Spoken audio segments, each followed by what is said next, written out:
Dominic. So your artist statement, you talk a little bit about like who you are and how you like to live your life. And then your draw towards color and texture and beauty. And then you didn't know what to do and you felt a lot of pressure for this project, but then going for a run, you kind of came on your subject. And as I look at your images, we see the beauty in all of this, but I also see a strong push towards juxtaposition, um, where you're having like the harshness of a metal pole and the rose coming over it, or the roses kind of living within this stone pathway, or adding the flowers into this really rigid area here. So I find that really interesting that that wasn't addressed. And I don't know if that's not something that you're seeing in your images or something that wasn't intentional, but it's definitely something that's coming through in this work, that juxtaposition of the harshness of the environment and these flowers kind of succeeding. All right, so let's look at these technically first. You're at ISO 100. Looks like all the way through ISO 100. So that's great. Your aperture, it looks like, or focal length, you change a lot from 105 to 24. So a big variation there from wide angle to a longer lens. And we'll see if we can tell the difference in those.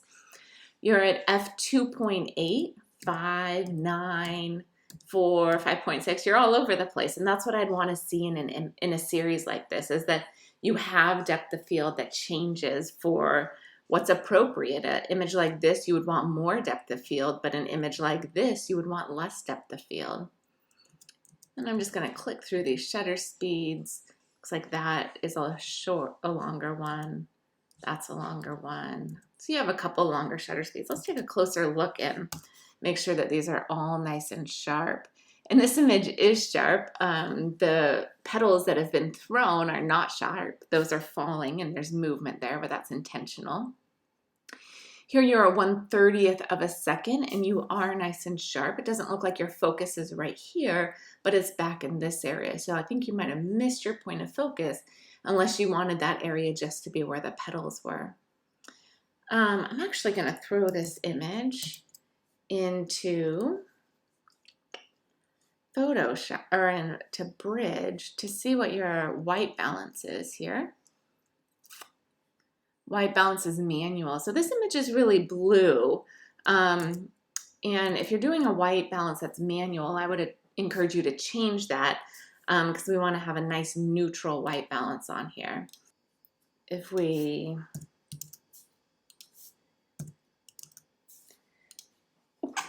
excuse me.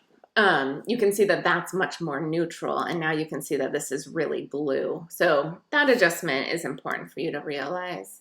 This also looks pretty blue, so be aware of that. But it's nice and sharp. You're 1/6 of a second. I'm not seeing any motion blur there. Yep. I don't know if you were on a tripod or just keeping things really still. This seems like it might be too close to the lens, so you just missed your point of focus a little bit.